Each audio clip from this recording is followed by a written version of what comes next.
Boa tarde a todas, boa tarde a todos. Eu sou a Raquel Franzin, coordenadora de educação do Instituto Alana. É um prazer ter vocês aqui conosco. Hoje o Espaço Alana, que há mais de 20 anos é o início de todo o nosso trabalho no Instituto, convida vocês para uma conversa importante sobre brincar e famílias. O Espaço Alana tem como missão fomentar o desenvolvimento local com ações socioeducativas por meio do lazer, da cultura e do fortalecimento comunitário. As propostas são feitas não só pela nossa equipe, mas também com o que a comunidade propõe. Lá no espaço, todos os dias, crianças e adolescentes podem conviver e brincar na biblioteca, na brinquedoteca, na praça e ainda participar de projetos como a Banda Alana. É no espaço também que a Associação de Moradores do Jardim Pantanal, local onde nós estamos localizados, se reúne em prol de ações de bem-estar e melhoria para a comunidade. O espaço está localizado no extremo leste da cidade de São Paulo e, nesse momento, ele está fechado, atendendo à necessidade de isolamento social em que todos nós estamos passando. Bom, e hoje o Espaço Alana, ele se junta a parceiros de todo mundo do Brasil na Semana Mundial do Brincar 2020, que tem como tema Brincar entre o Céu e a Terra. A Semana Mundial do Brincar é uma iniciativa da Aliança pela Infância e ela tem como objetivo levar uma conversa sobre a importância do brincar para o maior número de pessoas possível. Essa semana ela propõe atividades para que as famílias se inspirem e possam ter nos seus espaços domésticos um espaço potente de brincadeira e de conexão entre famílias e crianças. Mas agora, com praças, ruas, escolas e com a nossa convivência física limitada, é mais importante a gente pensar também como é que fica esse brincar, onde ele acontece. E a gente aqui no Instituto Alana acredita que essa potência de imaginação e de invenção da criança se reinventa, mesmo com todas as passando. E a nossa conversa hoje, ela traz esse tema, a importância do brincar em família e a construção de vínculos. Foi por isso que a gente chamou duas mulheres inteligentes, poderosas,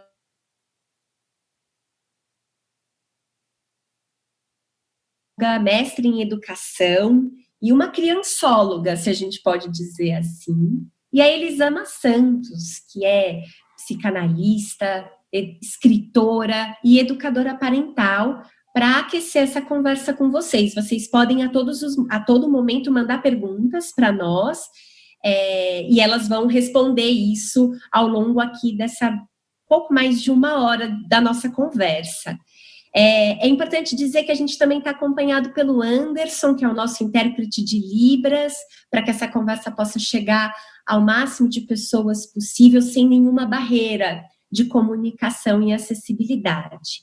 E para começar, eu queria convidar a Clélia para começar essa conversa conosco, falando um pouco para a gente, um pouco desse brincar, não desse brincar ideal, mas desse brincar que acontece no dia a dia, principalmente das crianças lá do Pantanal, as crianças que a gente está tão acostumado a ver e a conviver, que nem sempre tem os pais dentro de casa, porque os pais precisam sair para, nesse momento de pandemia, ter um mínimo de condições financeiras para sua sobrevivência, crianças que estão dividindo o seu tempo de imaginação com afazeres da casa, com uma rotina muitas vezes de cuidado com os irmãos menores, e onde a rua ainda é um espaço com todas as necessidades de isolamento social.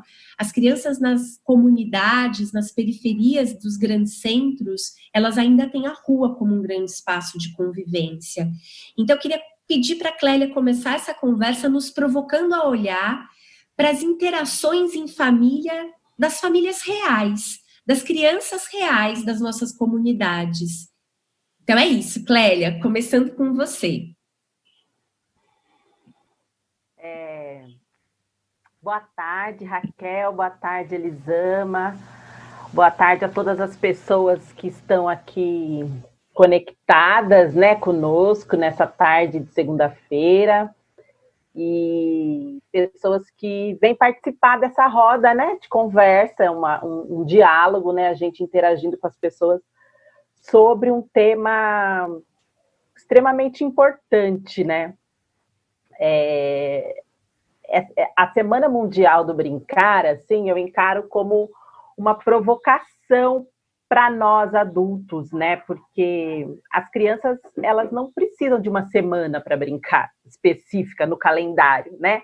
Elas estão brincando, né? Elas não têm esse compromisso com data e hora, né? Mas a Semana Mundial do Brincar é um chamado para que nós adultos, né, consigamos pensar um pouco mais sobre isso e falar um pouco mais sobre isso, né?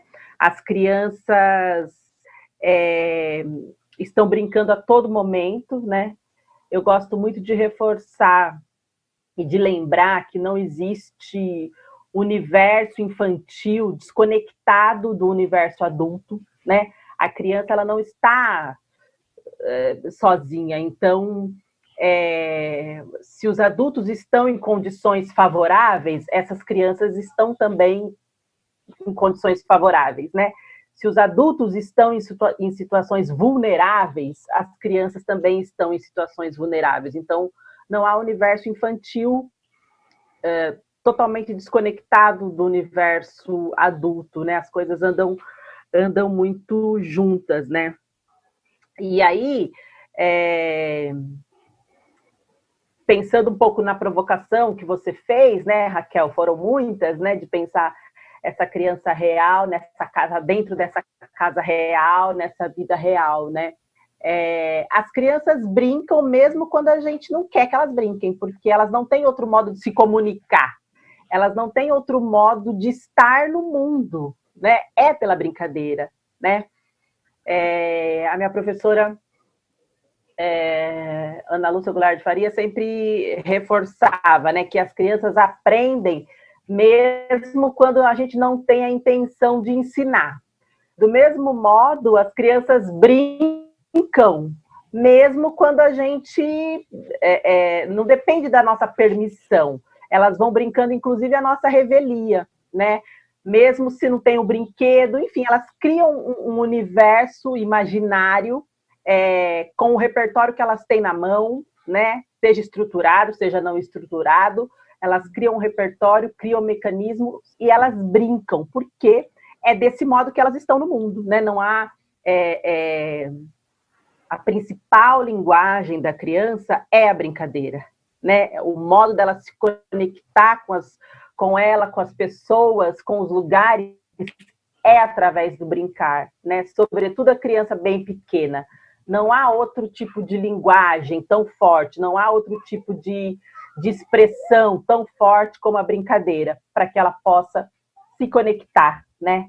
E aí, hoje, né, estamos vivendo um cenário muito difícil para todas as pessoas, muito delicado, porque as crianças e as famílias, né, estamos quem pode, né, em isolamento social, em quarentena,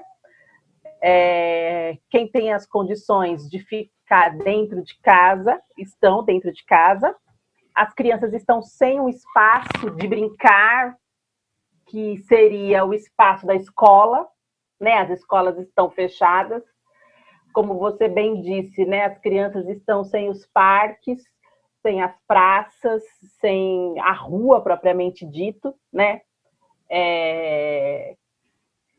Então, elas estão dentro das suas casas, quem pode, brincando, construindo brincadeiras, reconstruindo brincadeiras, e também construindo e reconstruindo vínculos com as suas famílias, né?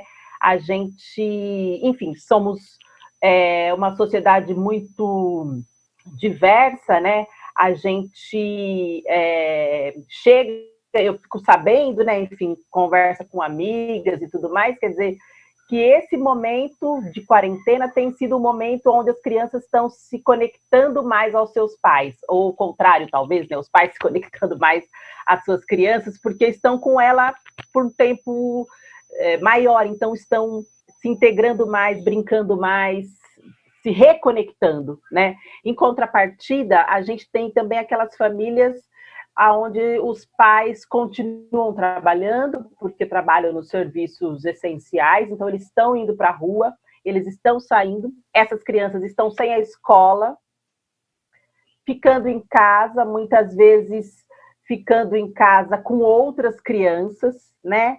E tendo que, entre elas ali, muitas vezes, sobre a criança mais velha fica uma responsabilidade maior de fazer uma organização e até uma gestão, né, da casa e dos horários e dos tempos, né? Mas ainda assim essas crianças elas criam mecanismos e formas de brincar, né? Uma coisa que eu tenho pensado muito ultimamente, né, sobre essa coisa do brincar, da criança, do brincar real, né, é que eu queria problematizar para nós, assim, porque muitas vezes o brincar tem aparecido como privilégio, né? Então, crianças que têm o privilégio de brincar, né? Só que o brincar, ele é uma necessidade básica, e como necessidade básica, ele é um direito, né? Então,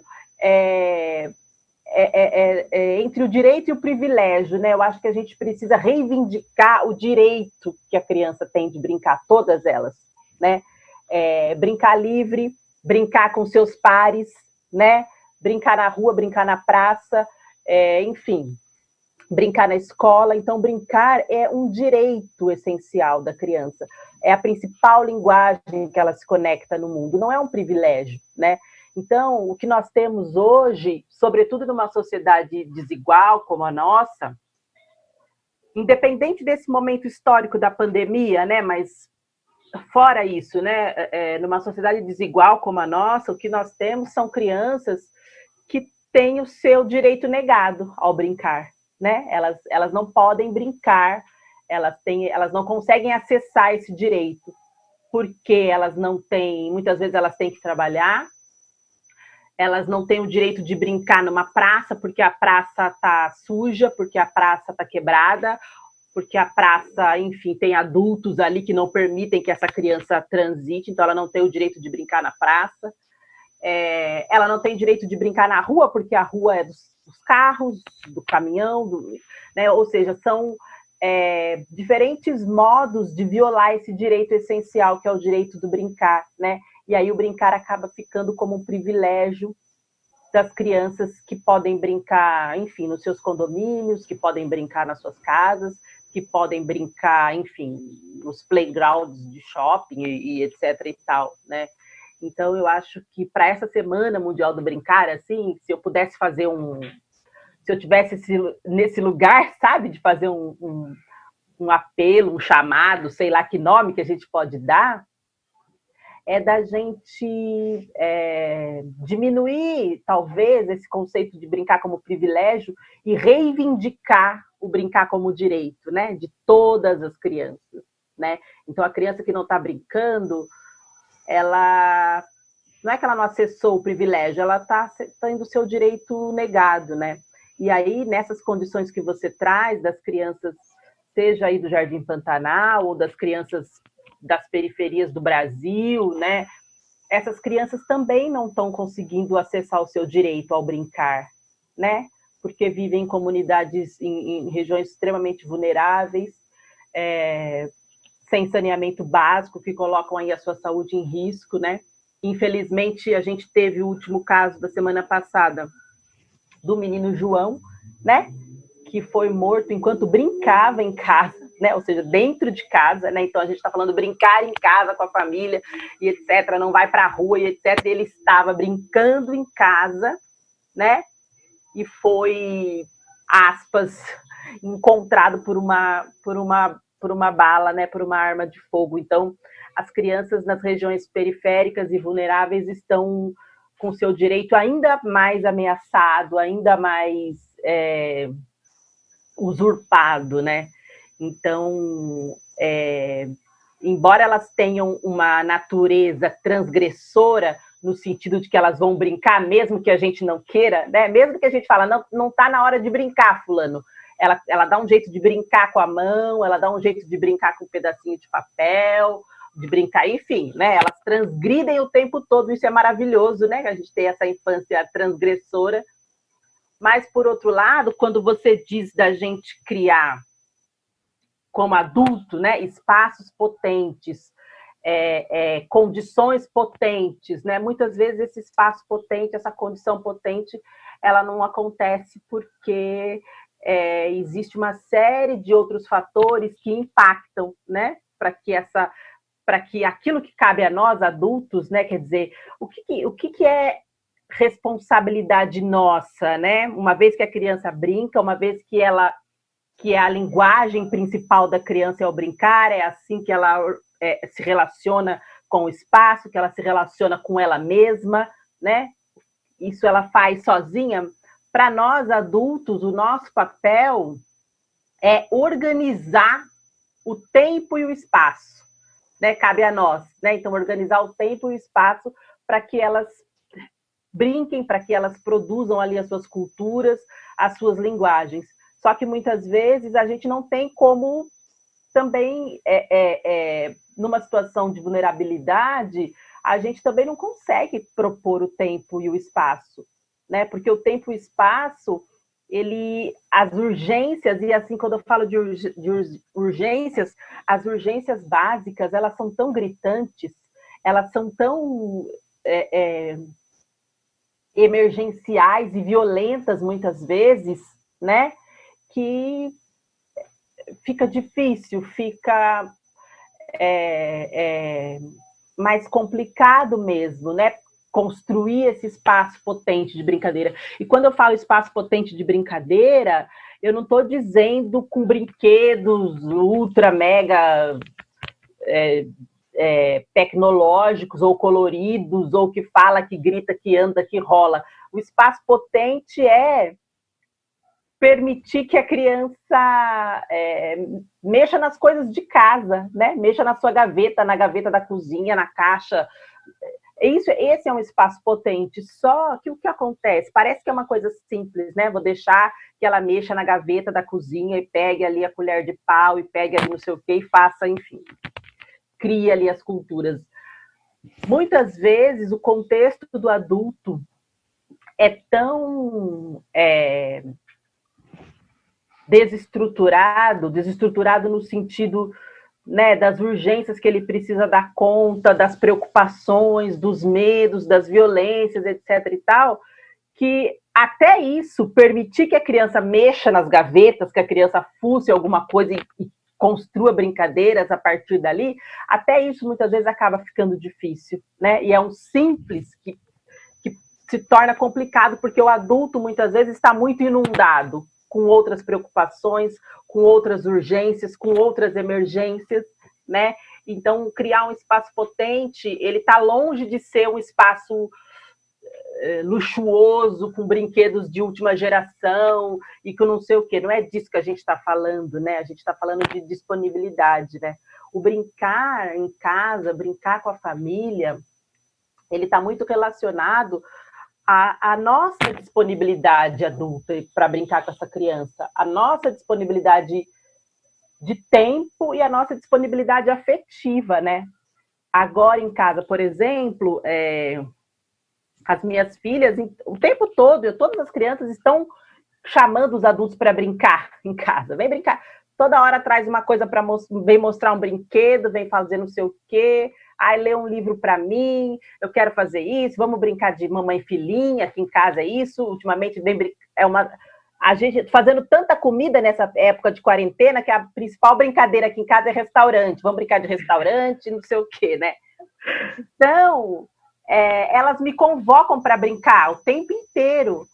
E eu confesso que há momentos que eu falo, agora não posso, agora não vou conseguir, agora não dá. porque é isso, inundada com outras demandas, né? Então, o espaço potente, além de ser o espaço físico, né, é o nosso espaço interno, né? E aí, juntando com uma série de outras questões, né? Nós, mulheres trabalhadoras que estamos em casa, famílias e pais, enfim, fomos inundados aí com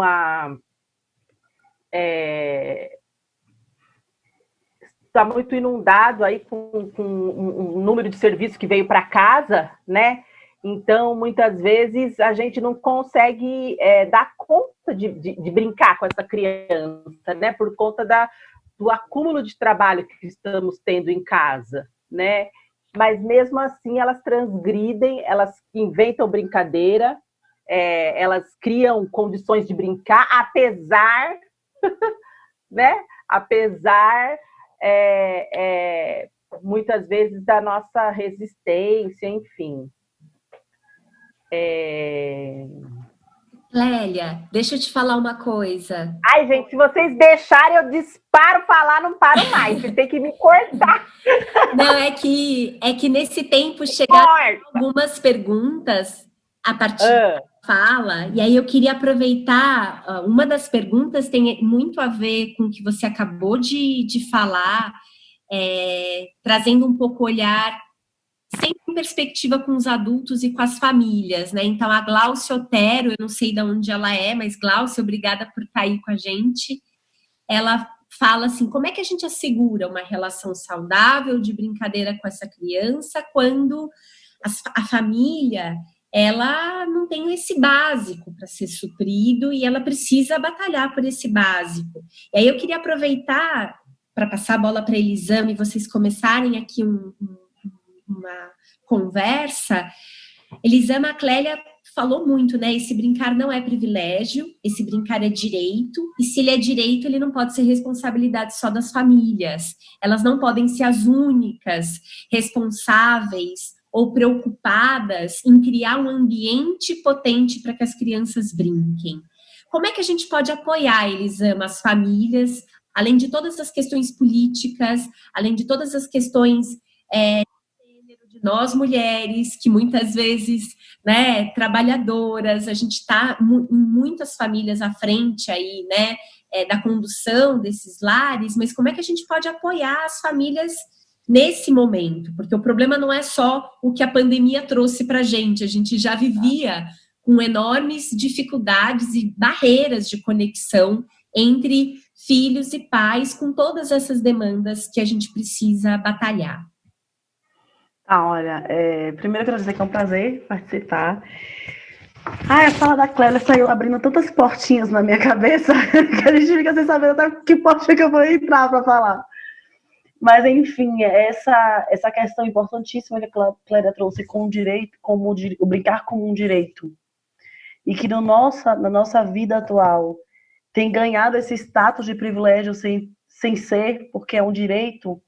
É essencial que a gente olhe para isso com muito cuidado, com muito carinho, e que o nosso papel é cobrar dos governantes, sabe? O nosso papel principal é a gente não se acomodar com a situação que a gente está vivendo. É a gente não achar absolutamente normal e natural a forma desumana que é olhar da criança da periferia hoje, que a gente não naturalize mortes como as que aconteceu semana passada, sabe? Tem acontecido com tanta frequência que a gente está começando a se desensibilizar, a achar que é comum, a achar que é natural ver um menininho no sinal querendo te vender bala, quando o teu filho da mesma idade está no carro brincando, sabe?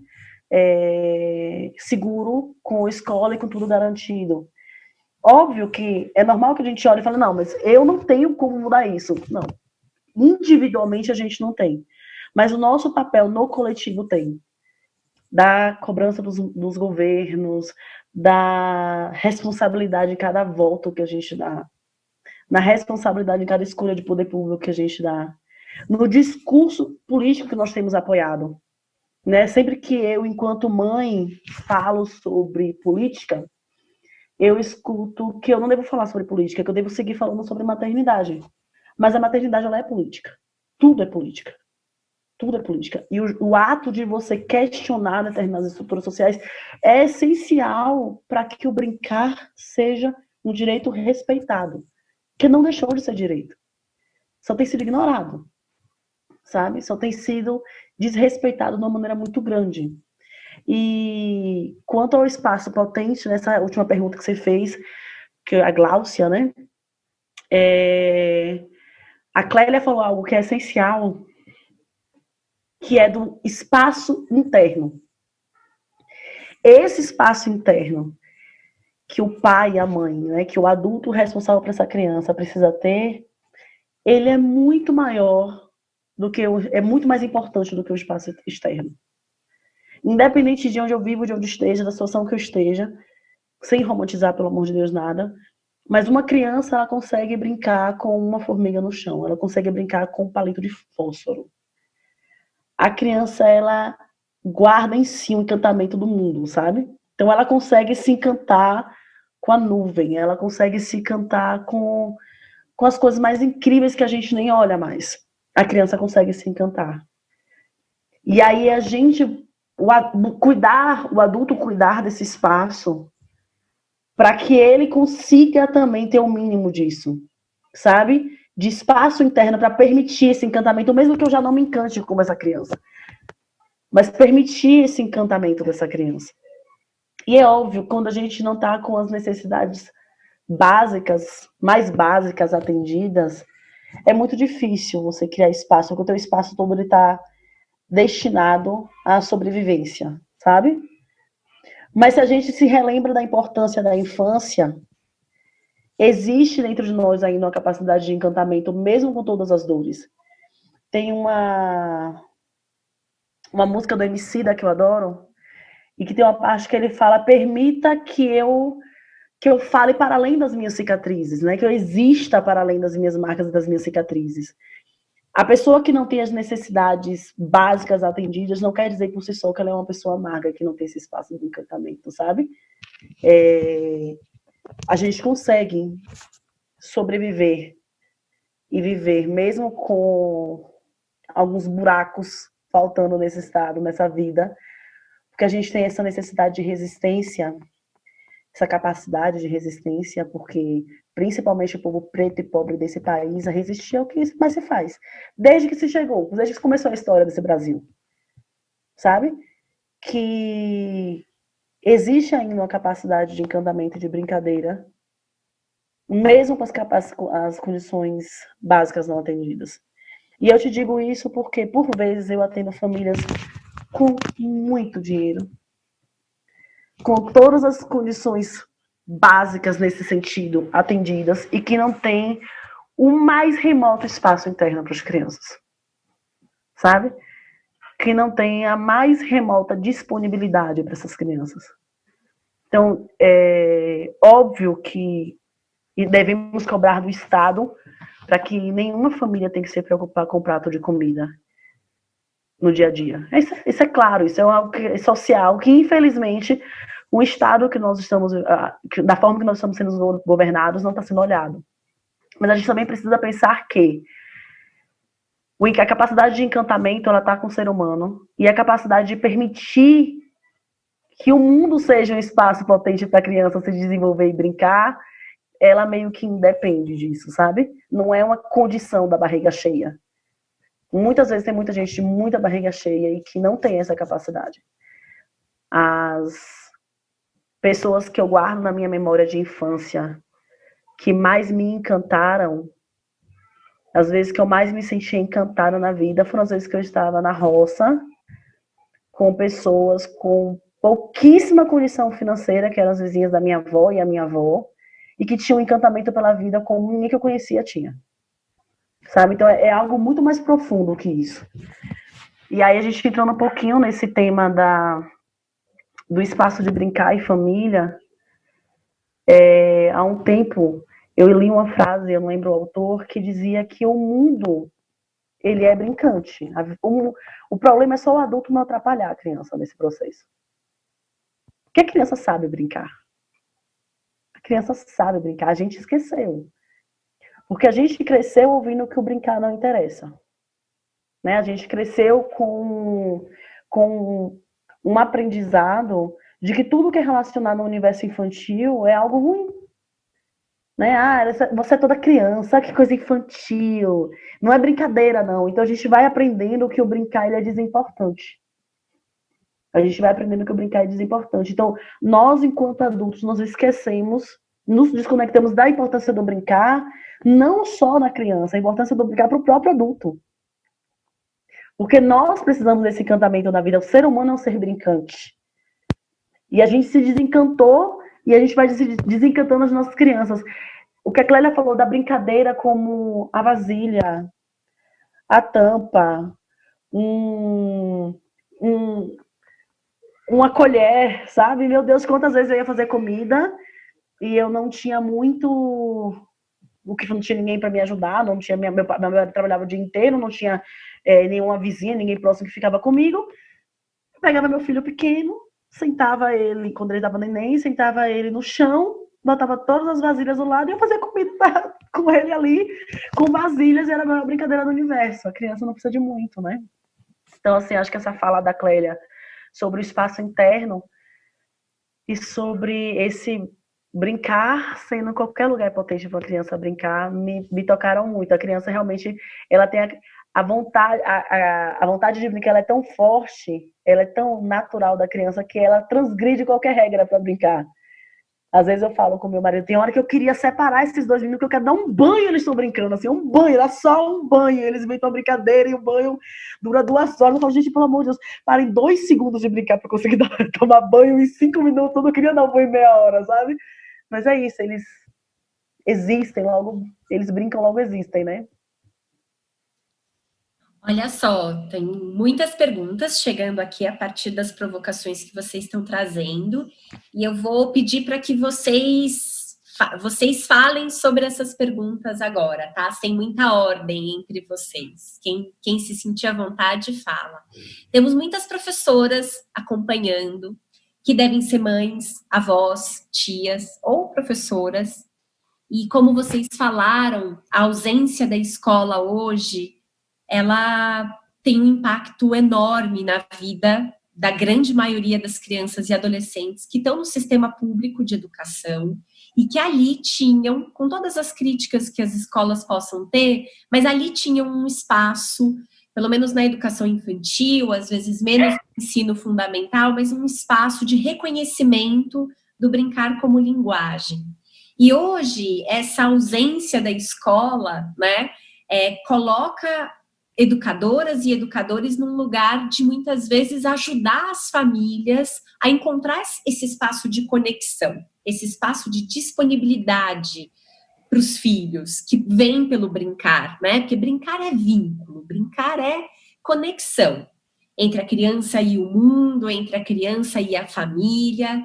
E aí as perguntas que estão chegando é como é que a gente ajuda famílias a se conectar com as crianças. E aí eu queria pedir licença poética para trazer o nome de um livro de uma escritora chamada Laís Barros Martins. Ela tem um livro chamado A Infância dos Dias. Como é que a gente faz que a infância dos dias possa habitar as nossas casas, né? Para nós adultos que estamos com questões de sobrevivência, mas também com questões emocionais, com medo, com angústia, com tudo isso que esse momento vem trazendo para a gente. Como é que a gente traz a infância dos dias, Clélia e Elisama, para dentro das nossas casas? Clélia? Nossa, é super delicado, né? Porque é isso, né, Raquel? Quer dizer, a infância dos dias, esses dias que estamos em casa, acompanhadas, né, de angústias, de dúvidas, de medo, de insegurança, de raiva, de tristeza, ou seja, né, estamos aí com várias sombras, né, assim, nos acompanhando, né, e também questões de ordem prática mesmo, do sustento dessa casa, do sustento dessa família. Então, na medida em que as crianças deixaram de ir para a escola, né, tem a questão do afastamento da escola, do pedagógico, vamos chamar assim, mas isso também acarretou mais despesas para dentro das famílias, porque é isso, né? Então, aumentou o consumo dentro da própria casa. Então, isso também gera impacto para o adulto, né? Então, ou seja, é uma série de coisas para administrar. E aí, eu acho que a infância dos dias, eu acho que ela pede um pouco mais de acolhimento de si mesmo. Porque a gente vive na sociedade capitalista, de consumo e de produção, que impõe que a gente faça a coisa o tempo todo. Faça. Você tem que fazer. O que você fez hoje que você vai fazer amanhã, depois da manhã? A gente vive nessa lógica de uma relação com o tempo, uma relação de acúmulo de coisas e de acúmulo de atividades, né? Então a gente tem que fazer, a gente tem que produzir, a gente tem que isso, a gente tem que aquilo, e as crianças acabam também entrando numa lógica, né? Então, a infância dos dias, né, pegando esse link, esse gancho aí que você trouxe do livro dessa autora, eu acho que é a gente tentar se acolher mais e ficar com mais calma, sem se cobrar, sabe?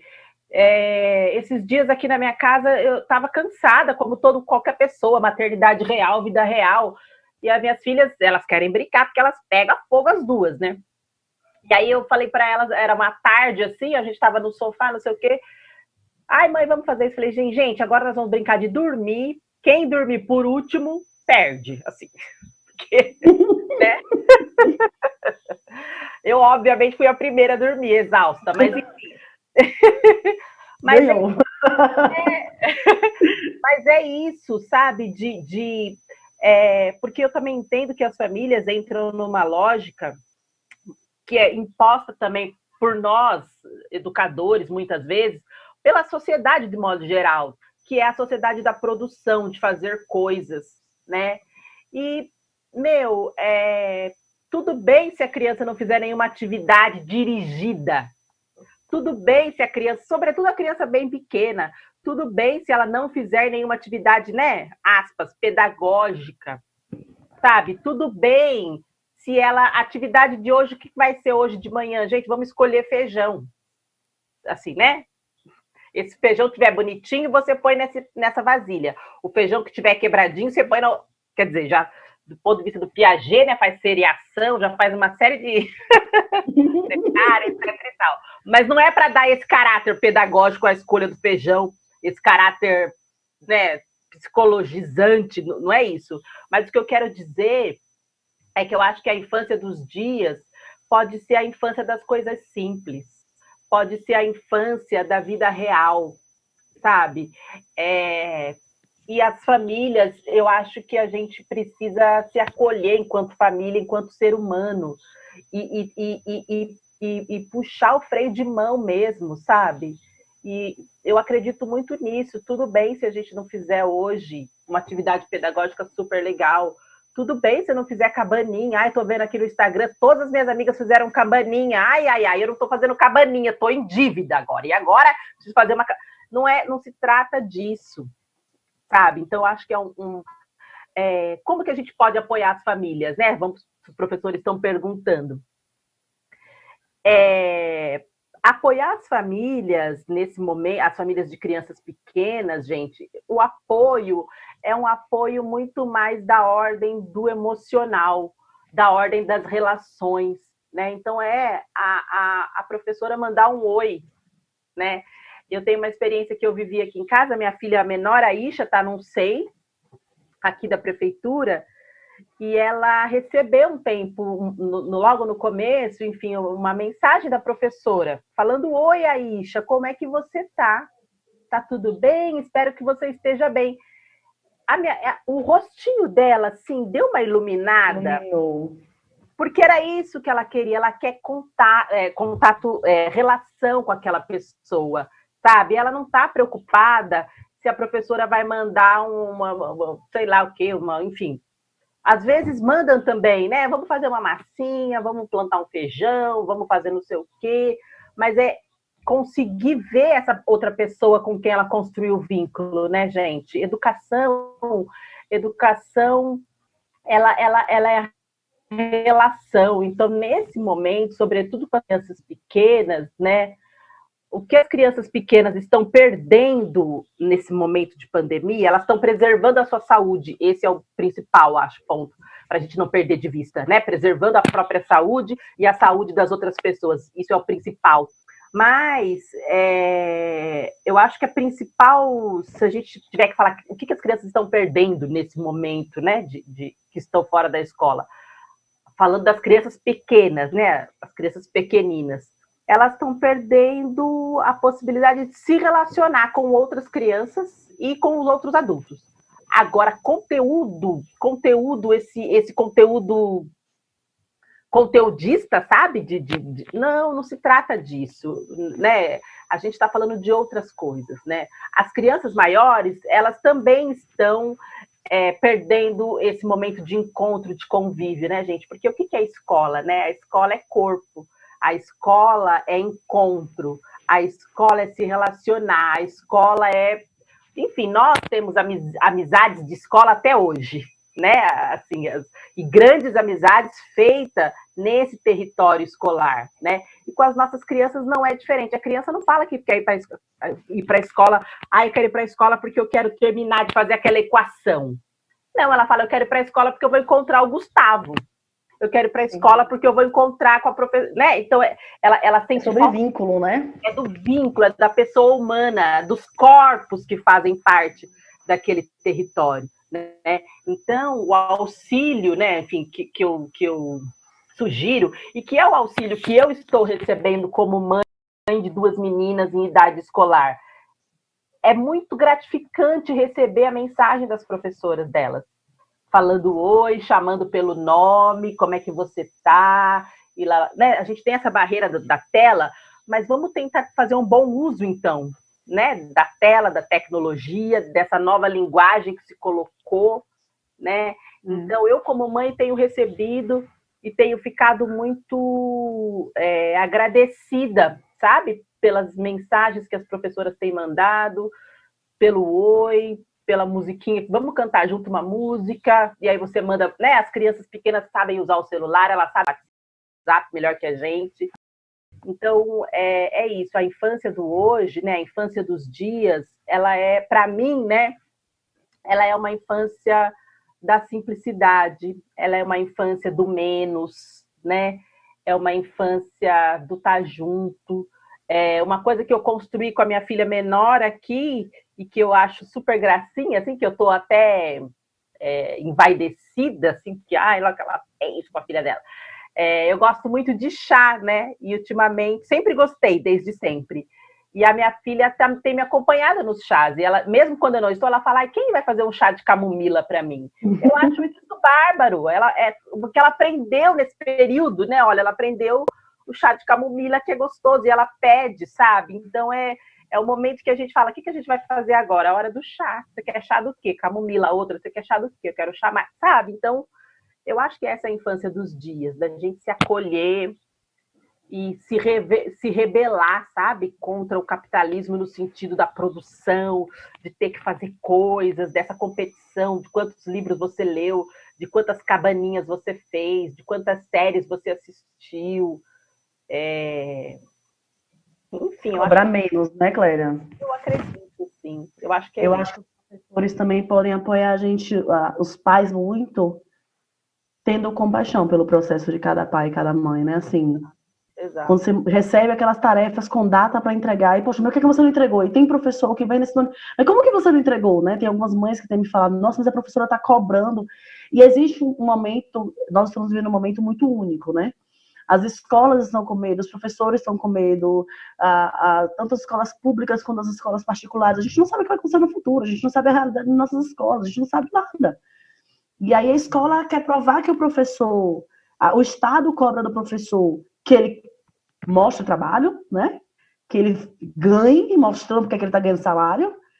E aí esse professor quer mostrar trabalho, ele quer trabalhar, e aí às vezes A gente não consegue... Acho que todo mundo está precisando ter muita empatia uns com os outros nessa cadeia que está formada em relação à escola, né? Os pais com os professores, e com a escola, e com diretores, etc. E os professores com os pais.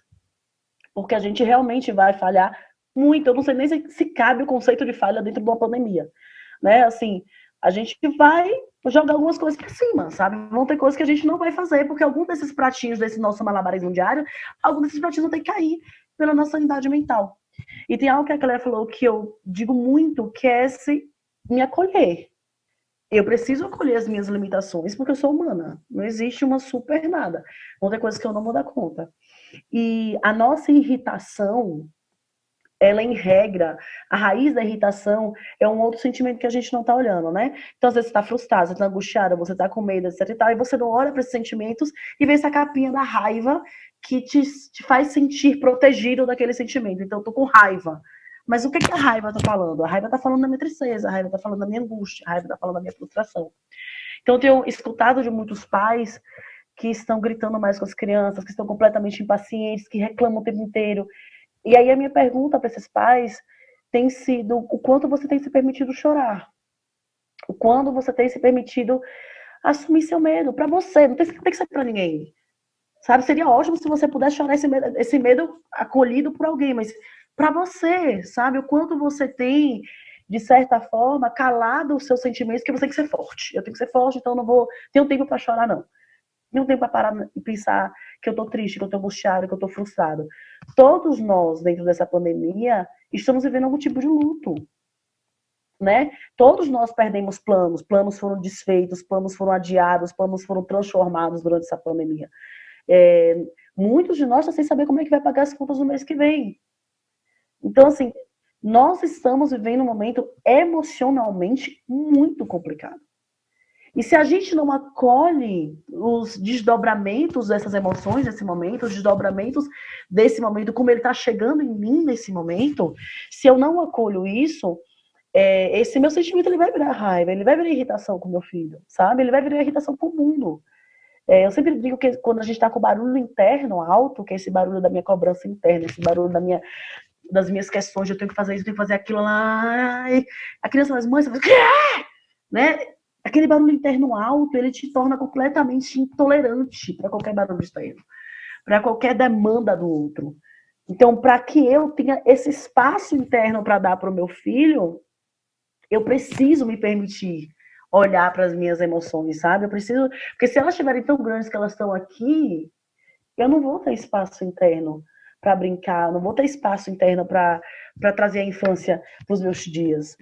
Né? Porque uma das coisas mais ricas e mais bonitas da infância é que a criança ela não diferencia sentimento de sensação física, de ela tá com medo, ela vai chorar, ela vai dizer como se eu tô com medo, e ela tá com fome, ela vai chorar, vai dizer que fala, mãe, eu tô com fome. Ela não, só depois que ela vai crescendo e que o adulto vai ensinando para ela, isso importa, isso não importa.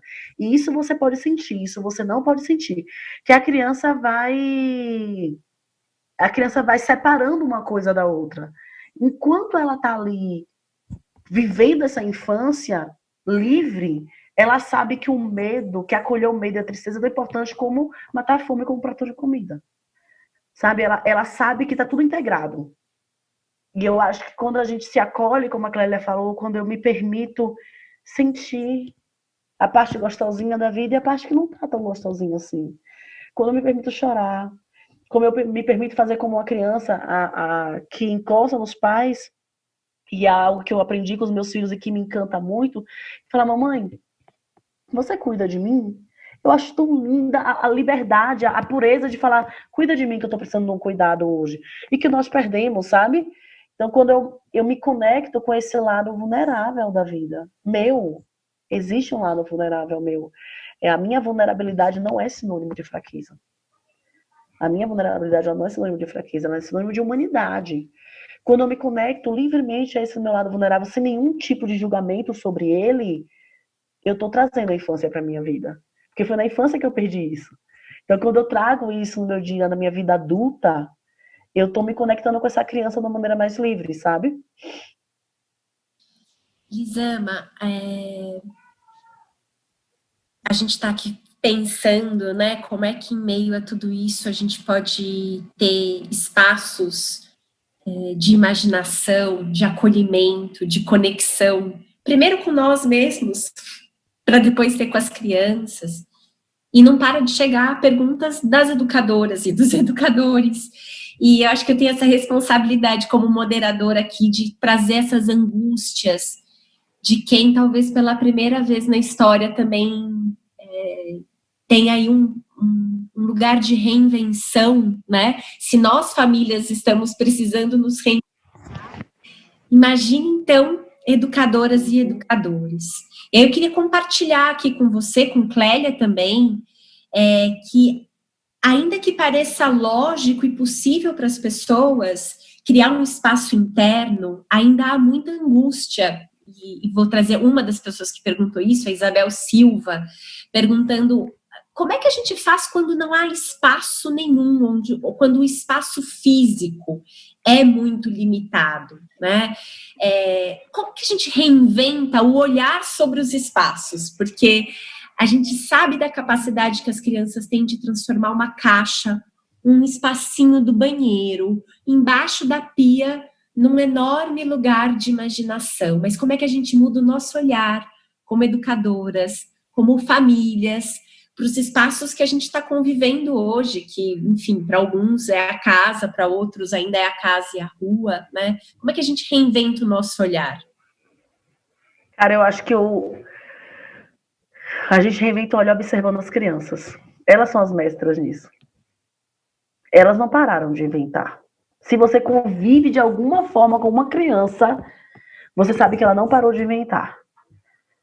Hoje eu estava trabalhando no meu quarto, no computador, e as crianças resolveram ficar comigo, porque óbvio, eles querem ficar grudados na mãe, é um negócio impressionante. E aí eu tô aqui, bem virada pro computador, e eles passaram a tarde e a manhã inteira brincando na minha cama. Inteira.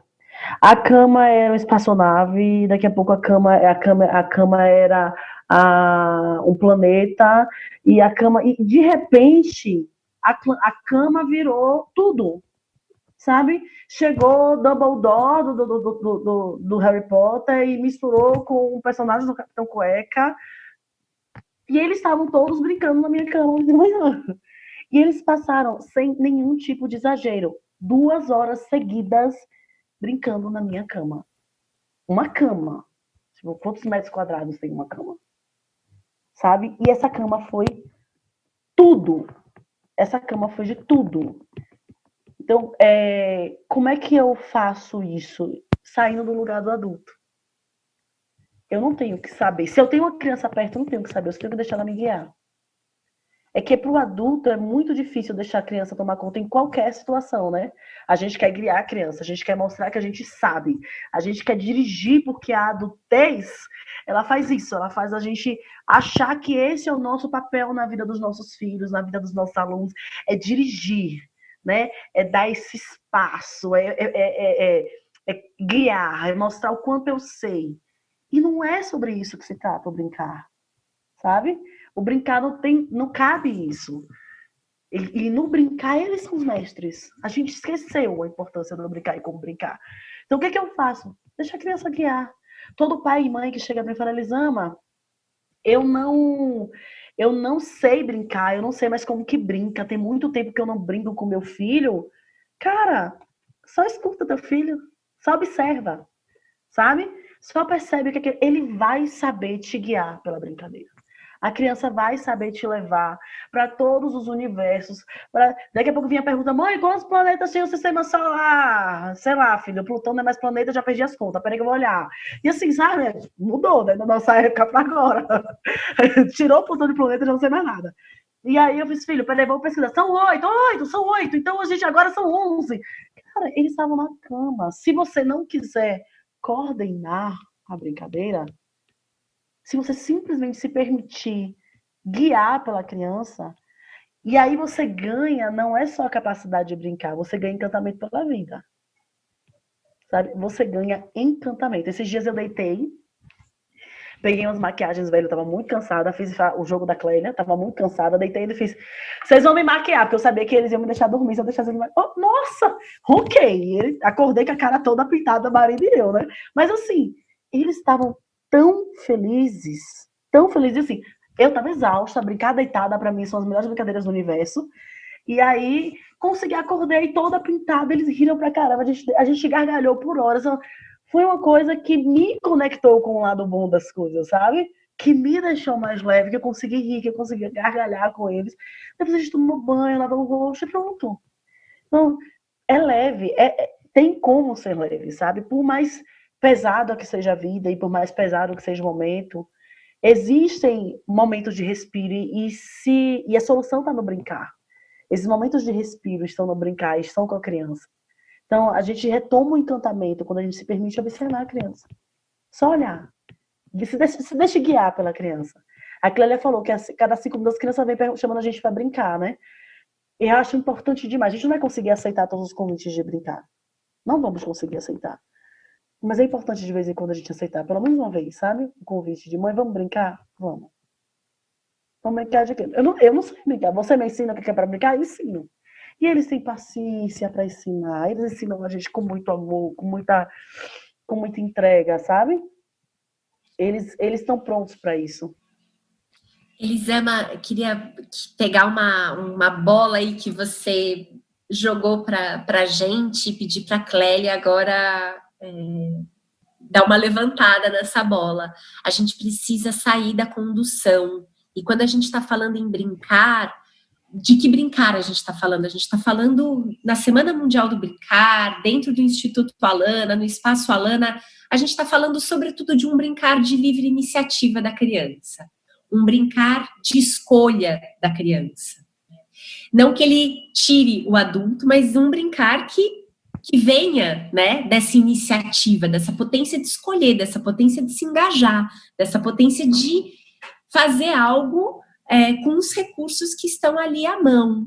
Clélia, isso faz nós adultos, como a Elisama estava dizendo, nos colocar numa outra relação de poder com as crianças, né? Porque não dá para a gente mandar e ficar na condução o tempo todo. Esse brincar mais instrumental, mais reabilitador, ele muitas vezes esvazia de sentido e ele exaure também, né? A nossa potência criativa. Mas para isso, nós adultos, a gente precisa dar uma equilibrada na relação de poder. E é difícil, né, nós adultos, sair dessa relação de poder. Fala um pouco sobre isso.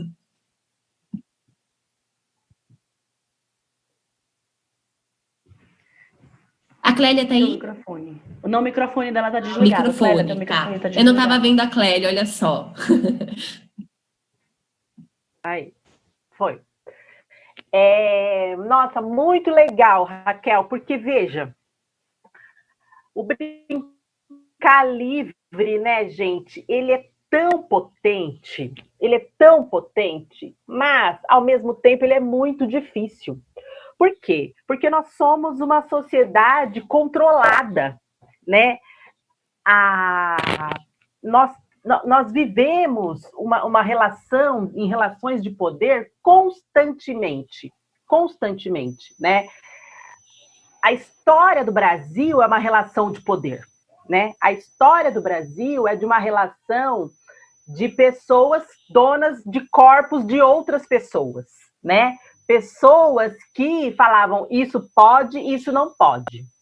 Agora sim, agora não. Então, nós temos socialmente, né, a gênese do controle está nas nossas entranhas enquanto sociedade, né? Então, como assim agora eu não vou ter mais controle? Como assim agora eu vou deixar ele livre, né? Porque o livre, também essa palavra livre, existe um medo dessa palavra livre, no sentido de que é um livre que vai botar fogo na casa, sabe? E não se trata disso, né? Se trata de permitir que a criança crie a partir dela mesma.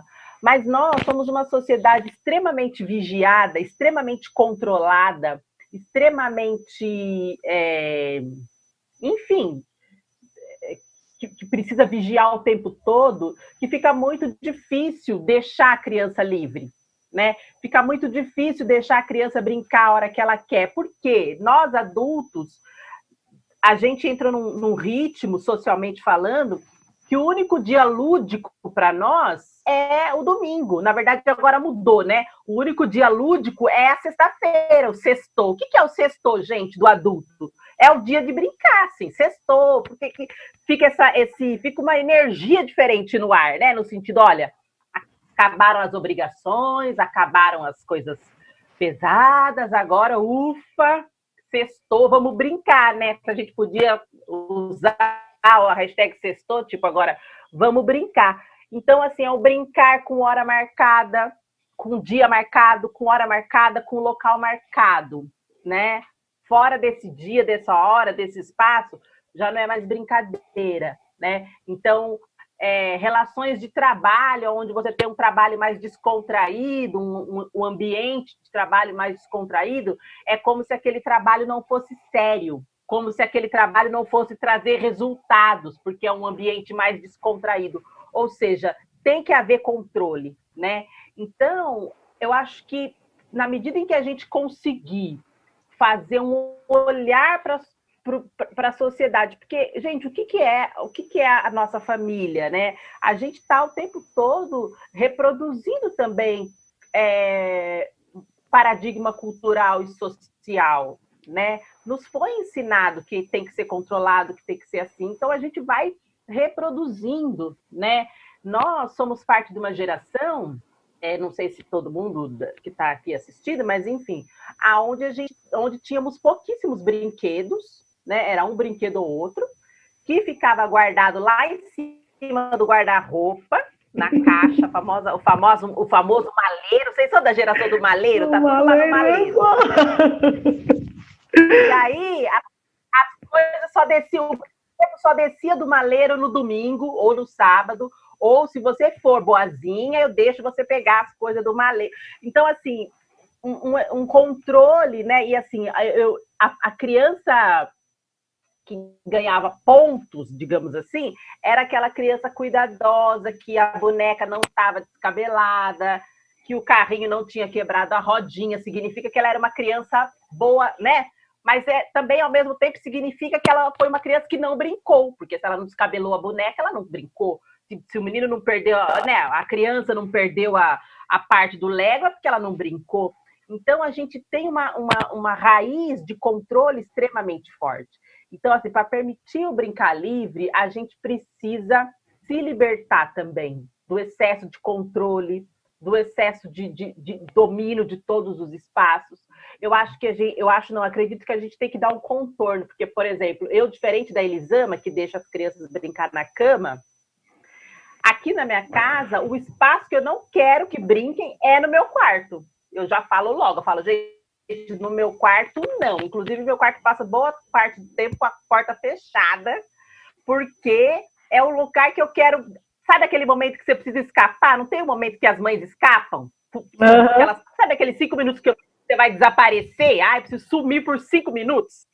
Eu preciso sumir por 5 minutos, por 10 minutos, aonde é? No meu quarto. E eu quero que ele esteja pronto para me receber. Então, eu não quero que ele no meu quarto. Em compensação, porque eu quero no meu esconderijo que eu esteja preparado, né? Bem gostosinho, com as minhas almofadas, com as coisas que eu gosto lá. Em compensação, o restante da casa, como a gente diz aqui em casa, ninguém é de ninguém, porque assim, né? Elas brincam na sala, elas brincam no corredor, elas brincam no banheiro. As paredes da minha casa quem já veio na minha casa, as paredes da minha casa são todas rabiscadas, eu sou uma mãe que eu não dou limite nesse sentido do desenho, mas isso tem a ver comigo. Eu me libertei do controle e permiti que as minhas filhas rabiscassem a minha parede. E ok, isso não significa que você vai permitir, que a outra vai permitir. É cada um entender qual é o seu, né? Como é que isso bate em você. Mas, sobretudo, se permitir sair do controle, sabe? Se libertar um pouco dessa herança é difícil, não é coisa simples. se libertar um pouco dessa herança de ter o controle de tudo, de ter que dar ordem em tudo, sabe? Então, assim, para a criança brincar em casa, gente, vai gerar bagunça? Vai gerar bagunça. Vai tirar as coisas do lugar? Vai tirar as coisas do lugar. Não há outro modo, né? Então, como é que você se liberta um pouco desse controle e, ao mesmo tempo, cria combinados também com as crianças? Olha, vai tirar tudo dali, mas depois você vai guardar. Enquanto você não guardar, você não vai fazer tal outra coisa, né? Também colocar esse tipo de limite, né? Colocar as crianças para participar da organização da casa. Não é ajudar a arrumar a casa. Aqui na minha casa, a gente eliminou a palavra ajudar, porque ajudar pressupõe que era tudo para mim, e aí, graças ao tem alguém que vem me ajudar. Não, ninguém é a bondade. Não se trata de ajuda, se trata de participar da organização de um espaço que é seu, de um espaço que você habita. Então, olha, recolhe a minha roupa do varal, não é a minha roupa, são as nossas roupas que precisam ser, né? Então, assim, envolver a criança como ator também na dinâmica da casa, sabe? Eu acho que essa questão do controle, ela reverbera para muitas esferas da nossa vida, nas nossas relações, né? Reverbera demais e reverbera também na nossa relação com as nossas crianças, né? O brincar livre, ele é muito fácil, ele é muito potente e ele é extremamente prazeroso, né? Mas ele requer de nós também que a gente baixe a guarda, sabe? Que a gente acredite na capacidade das crianças de construir suas brincadeiras, que elas são capazes de construir as suas próprias brincadeiras, de construir as suas próprias narrativas, que a gente acredite nisso, sabe? Então, o brincar livre, para mim, ele tem essa característica, assim, sabe? E pensando nas famílias que estão em casa, né, que estão com as suas crianças, eu também acredito que é muito nisso, assim, a gente enquanto educador, né? Que dica que eu dou, que você fala? Baixa a guarda, assim, sabe? Baixa o controle, baixa essa exigência, sabe? De se cobrar, de fazer tudo muito bonito, tudo muito em ordem, tudo muito... Permita-se uma relação franca com você mesma e com as crianças que estão à sua volta. Acho que é um pouco isso. Olha, a gente está aqui já num tempo avançado, um tempo cronológico, mas eu queria ainda pedir para... Não, Clélia, tá tudo bem, tá todo mundo adorando, ninguém tá achando ruim. Eu queria, inclusive, pedir para a gente poder ir finalizando essa conversa,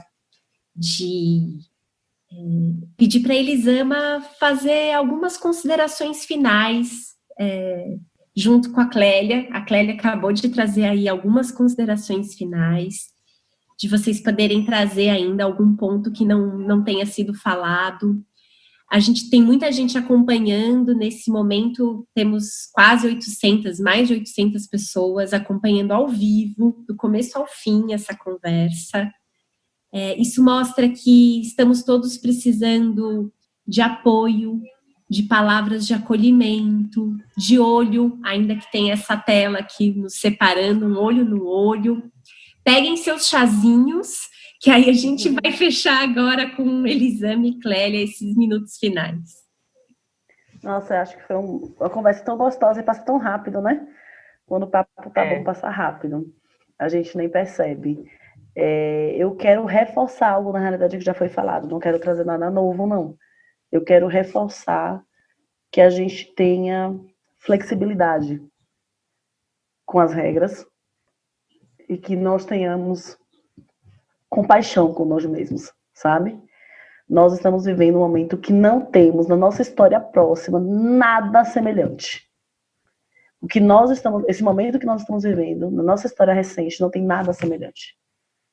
Ficar apegado ao jeito que sempre fez e dizer para si mesmo que você deveria estar dando conta disso, daquilo outro, é uma forma muito cruel de ver o que a gente está vivendo. Então, se eu posso deixar um recado para quem está acompanhando a gente agora, seja pai, seja educador, seja o que for, tenha respeito pela sua humanidade nesse momento, sabe? Você não é super coisa nenhuma. Você não tem que atender a essa expectativa ridícula de produtividade que as pessoas inventaram, assim, logo no começo da pandemia, que era de aproveita para ler, aproveita para fazer um curso, e vinha 10 mil links de cursos gratuitos. Gente, não! A gente está em casa tentando se manter a salvo de um vírus mortal, que nesse momento já matou mais de 20 mil brasileiros. Não estamos de férias, sabe? A gente não está aqui no ano sabático em casa, descansando e reinventando. Não, nós somos forçados a ficar dentro de casa. Nós estamos dentro de casa forçados. Nós estamos tentando que nos reinventar, trocando pneu enquanto o carro está andando. Ninguém vai fazer isso com muita tranquilidade, com paz, achando que está tudo uma gostosura só, vivendo só de sorrisos. Então, vamos acolher as nossas limitações, vamos acolher a nossa dor, vamos acolher a nossa lágrima, vamos acolher as nossas dificuldades, porque nós somos humanos. Sabe? Não tá fácil para ninguém. E não consigo encontrar outra forma de terminar, a não ser de pedir para as pessoas lembrarem disso, assim. Não tá fácil para ninguém, cara. Se acolhe. Se permite chorar no chuveiro e chorar abraçado com o travesseiro de vez em quando, sabe? Se permite dizer não para diversos compromissos. Se permita dizer não sempre que possível. Se permita pedir um prazo a mais para o trabalho, para entregar. Se permita encarar suas possibilidades. Porque se a gente ficar no limite o tempo inteiro, a gente vai adoecer. E nós não sabemos quanto tempo isso vai durar. Acho que é isso. Quero começar agradecendo, emocionada, a Elisama, a Clélia, por tanta inspiração e por tanto apoio às famílias, nós famílias, educadoras e educadores aqui presentes. Tudo já foi muito falado, mas a gente no Instituto, a gente acredita e se apoia muito que se a criança ela é prioridade absoluta da família, do Estado, de toda a sociedade, a família também precisa ser uma prioridade absoluta. A família também precisa de muito apoio para conseguir exercer. Então, vocês, famílias, mães, pais, avós, educadoras que estão aí, a gente não pode se sentir sozinho nisso tudo, né? A gente precisa realmente de muitos braços aí para cumprir com essa prioridade que as crianças precisam ser hoje e sempre. Então, muito obrigada, Elisama, Clélia, por essa conversa. Agradecer ao nosso intérprete de Libras, José Anderson, que permaneceu esse tempo aqui conosco. A toda a equipe do Espaço Alana, a comunidade do Jardim Pantanal, em especial a Márcia Duarte, que organizou tudo isso, Alice e Laura, da equipe de comunicação do Instituto, e todos que ficaram nos bastidores para levar essa conversa até vocês. E, claro, a nossa gratidão por você, por cada uma que ficou aqui conosco, nessa mais de uma hora de conversa, mandando perguntas, agradecendo o nosso coração aqui também.